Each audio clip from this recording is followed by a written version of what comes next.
নমস্কার বন্ধুরা, এজিএম রূপা কিচেনে অনেক অনেক স্বাগত জানাই। আবারও চলে আসলাম নতুন একটি পিঠার রেসিপি নিয়ে। আজকে এমন একটি রেসিপি আপনাদের সাথে শেয়ার করব, আশা করি আপনাদের কাজে আসবে। সেটা হলো তাল দিয়ে কলা পাতার ভাপা পিঠার রেসিপিটি শেষ পর্যন্ত দেখার অনুরোধ রইল।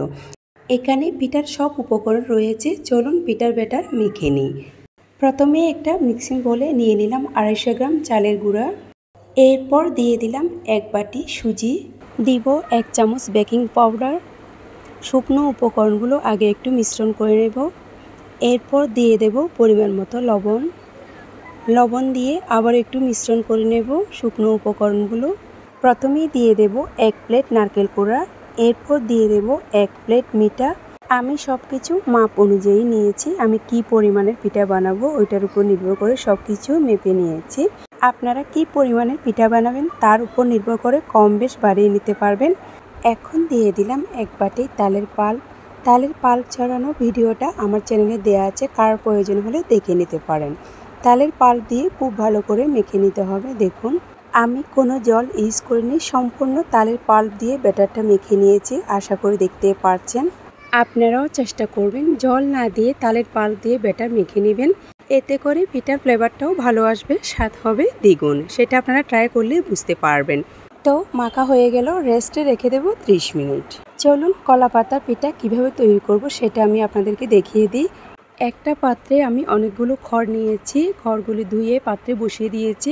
এখন দিয়ে দিচ্ছি পরিমাণ মতো জল, অর্থাৎ খড়ের ভাপের উপর পিঠাগুলো হবে। অতিরিক্ত জল দেওয়া যাবে না, তাহলে পিঠার উপর জল উঠে যাবে, পিঠা খেতে ভালো লাগবে না। আশা করি বুঝতে পেরেছেন। এখন চুলার উপর পাত্র বসিয়ে দিলাম, একটু গরম করে নিলাম। এখন পিঠা তৈরি করতে চলে যাব। যেহেতু আমরা আজকে বানাবো কলা পাতার পিঠা, দেখুন আমি কলা পাতাগুলো এভাবে কেটে নিয়েছি, ধুয়ে পরিষ্কার করে নিয়েছি। চলে আসলাম 30 মিনিট পর। ব্যাটারগুলো আর একটু মেখে নেব। আমি একটা চামচ দিয়ে এভাবে আরেকটু মেখে নেব। অনেকভাবে তো তালের পিঠা খেয়েছেন, একবার এভাবে কলা পাতার পিঠা তৈরি করে খাবেন, মুখে লেগে থাকবে সারা জীবন। এখন কলা পাতায় ব্যাটারগুলো নিয়ে নেব। দেখুন 2 চামচ ব্যাটার নিয়ে নিয়েছি। এখন লম্বা আকারে একটু শেপ করে দেব। ব্যাটারের উপর কিছুটা নারকেল কোড়া ছড়িয়ে দেব, এতে করে দেখতেও সুন্দর লাগবে, খেতেও ভালো লাগবে। নারকেল কোড়া ছড়িয়ে দেওয়া হয়ে গেলে এখন কলা পাতা এক পাশ থেকে কলা পাতা নিয়ে একটু এভাবে বটে দেব। দেখুন আমি কাজটা কিভাবে করছি, এভাবে আলতো হাতে এক পাশ থেকে মুড়িয়ে এদিকে আনতে হবে। দেখুন খুব সুন্দর একটা পিঠা তৈরি হয়ে গেল।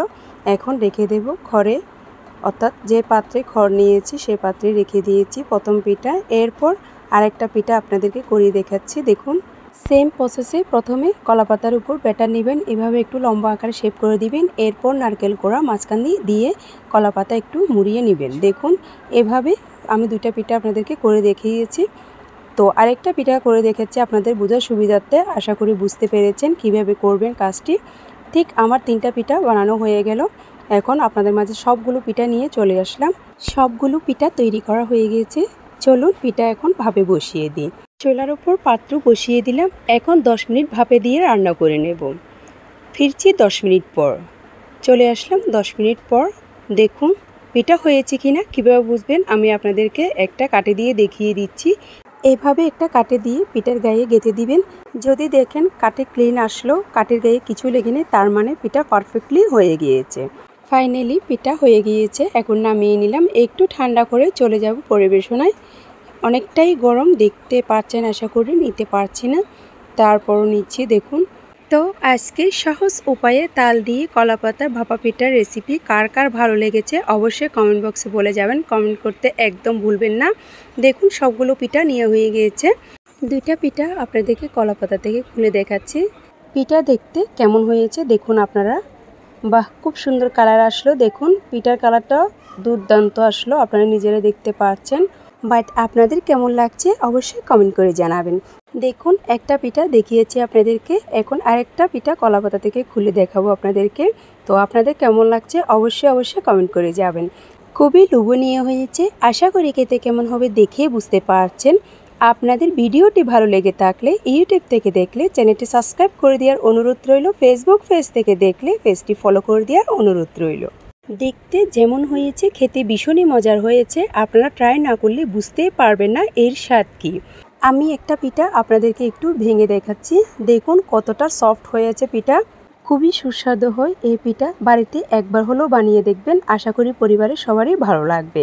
রেসিপিটি যদি আপনাদের মন চেয়ে থাকে একটি লাইক, একটি শেয়ার করবেন। এইরকম আর নিত্য নতুন ভিডিও পেতে আমার চ্যানেলটি লাইক, কমেন্ট, শেয়ার করে পাশে থাকবেন। আজ এই পর্যন্ত, পরের ভিডিও পেতে সাথে থাকুন। সকলে ভালো থাকুন, সুস্থ থাকুন। নতুন নতুন রেসিপি পেতে AGM রূপা কিচেনের সাথে থাকুন। ধন্যবাদ।